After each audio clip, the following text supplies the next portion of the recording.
Everyone, स्वागत है आप सभी का अपने यूट्यूब चैनल प्रेप विद विजेता पर। तो आज की हमारी वीडियो दिल्ली पुलिस कांस्टेबल के लिए जीएस की स्ट्रेटजी को लेकर होने वाली है। तो अगर आपने एग्जाम का पैटर्न देखा होगा तो आपने देखा होगा कि जीएस 50 मार्क्स का पूछा जाता है आउट ऑफ 100। मतलब 50% जो हमारा वेटेज है एग्जाम में वो हमारा जीएस का है, जिसके अंदर history, polity, geography, science, economics, static GK and current affair, इन सबको पूछा जाता है। अब बहुत सारे एस्पिरेंट के मन में ये डाउट है कि हमारा नोटिफिकेशन कब आएगा, हमारा एग्ज़ाम कब कंडक्ट कराया जाएगा, क्या हमारा एग्ज़ाम डिले हो जाएगा या फिर नहीं होएगा। तो अगर हम अभी के अपडेट के अकॉर्डिंग बात करें तो मोस्ट प्रोबेबली हमारा जो नोटिफिकेशन है वो सितंबर में आ जाएगा। मतलब अब कभी भी आ सकता है, क्योंकि आज तो लास्ट ही डे है। और जो हमारा एग्ज़ाम है वो हमारा नवंबर और दिसंबर में कंडक्ट करा लिया जाएगा।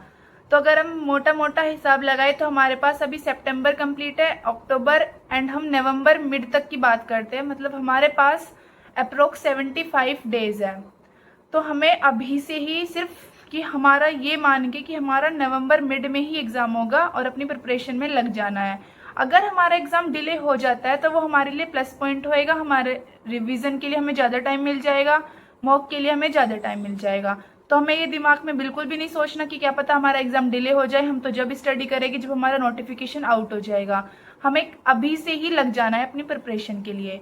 अब आगे बढ़ने से पहले मैं आपको बता देती हूँ कि लास्ट 2023 में क्या वेटेज था हमारा क्वेश्चन का सब्जेक्ट वाइज।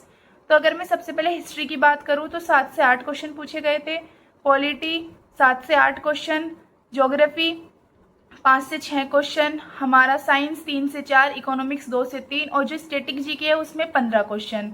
और अगर मैं करंट अफेयर की बात करूँ तो वो हमारा वेरी करता रहता है, लेकिन आप 7 से 8 एवरेज मान के चलिए।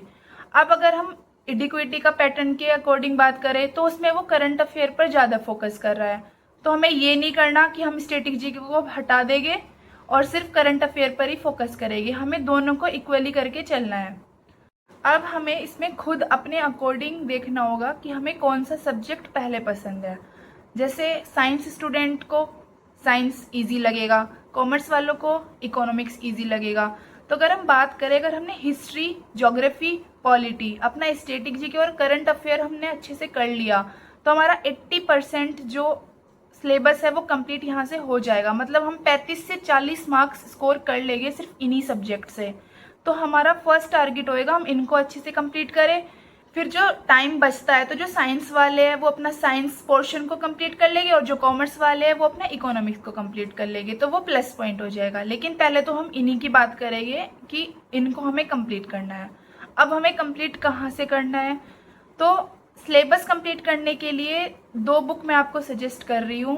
एक तो सबके पास है ल्यूसेंट, मेरे पास भी है, लेकिन मैंने वो आज तक पढ़ी बिल्कुल नहीं है क्योंकि मुझसे नहीं समझ में आता। ऐसे मेरे जैसे और भी एस्पिरेंट होंगे जिनको ल्यूसेंट समझ में नहीं आती। तो आप अभी परमार सर ने फैटमैन बुक को लॉन्च किया था तो आप वहाँ से भी कर सकते हैं, आपकी मर्जी। अगर आपको ल्यूसेंट से करना है, ल्यूसेंट से आपके पास नोट्स अवेलेबल है तो आप नोट्स से कर सकते हैं। आपको फैटमैन से करना है तो फैटमैन से या किसी भी बुक से आप कर सकते हैं अपना सिलेबस कंप्लीट।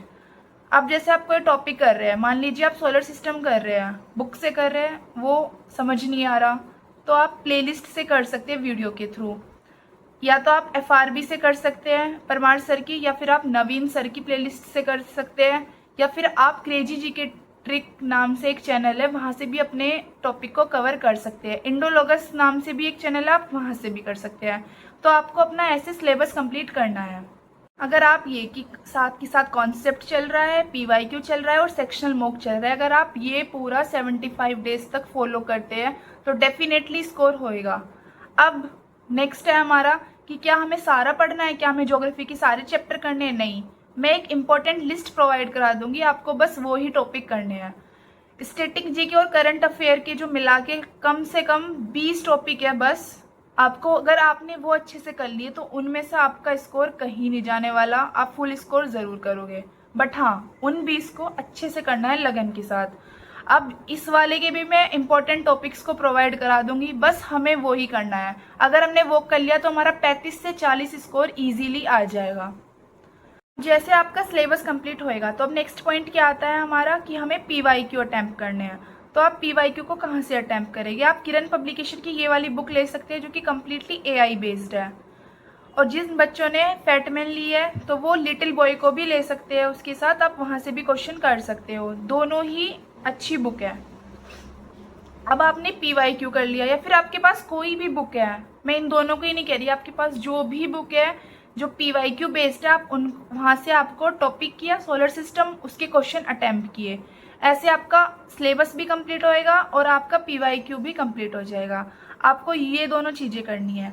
अब ऐसा बिल्कुल नहीं करना। अब आप एक इम्पॉर्टेंट पॉइंट समझिए कि आपको ये नहीं करना कि आज मैंने बस एक टॉपिक लिया, मैंने फर्स्ट सब्जेक्ट पकड़ लिया ज्योग्राफी और मैंने फर्स्ट टॉपिक किया सोलर सिस्टम, कल मैं करूँगा लेटीट्यूड एंड लॉन्गिट्यूड। तो आपको ये नहीं करना। आपको मान लीजिए ज्योग्राफी आपको लेनी है, उसके साथ आपको एक स्टैटिक जीके का टॉपिक और एक करंट अफेयर का टॉपिक, इन तीनों को इक्वली लेके चलते रहना है एंड तक। जैसे किसी को सोलर सिस्टम इजी लगा तो वो उसके साथ हार्ड टॉपिक ले सकता है स्टैटिक जीके का। मान लीजिए उसके साथ उसने फोक डांस ले लिया और करंट अफेयर का कोई इजी टॉपिक, जैसे मान लीजिए उसने अवार्ड्स ले लिए। ये नहीं करना कि मुझे एक ही दिन में फोक डांस में कैसे करूँगा, नहीं, आप अपना वो एक साइड कवर करते चलिए ज्योग्राफी के टॉपिक्स और उसके साथ कि फोक डांस, आज भी मैंने फोक डांस कर लिए और जब मैं कल लेटीट्यूड एंड लॉन्गिट्यूड करूँगा उसके साथ मैंने अपने फोक डांस कंप्लीट कर लिए। जब मेरा थर्ड चैप्टर आएगा ज्योग्राफी का तब मैंने म्यूजिकल इंस्ट्रूमेंट कवर कर लिए। उसी तरह आपको करंट अफेयर को भी इक्वली बैलेंस करते चलना है तीनों को। और ये बिल्कुल नहीं करना है कि मैं पूरा दिन अपना इधर मैथ्स रीजनिंग कंप्यूटर को दे रहा हूँ और कुछ टाइम ही इनको दे रहा हूँ, क्योंकि आपको ये समझना होगा अगर आप मैथ्स को 5 घंटे दे रहे हैं तो उसका कोई बेनिफिट नहीं है, वो आपको सिर्फ 15 मार्क्स देगा। लेकिन वहीं दूसरी तरफ अगर आप वो 5 घंटे अपना GS को दोगे तो वो आपको ज़्यादा स्कोर देगा। तो आपको बैलेंस करते हुए चलना है। अगर किसी का कंप्यूटर बहुत अच्छा है तो वो उसको 30 मिनट दे सकता है। आपको अपने अकॉर्डिंग कि आपका जो सब्जेक्ट स्ट्रोंग है उसको कम टाइम देके अपना बाकी टाइम किस में देना है, GS में।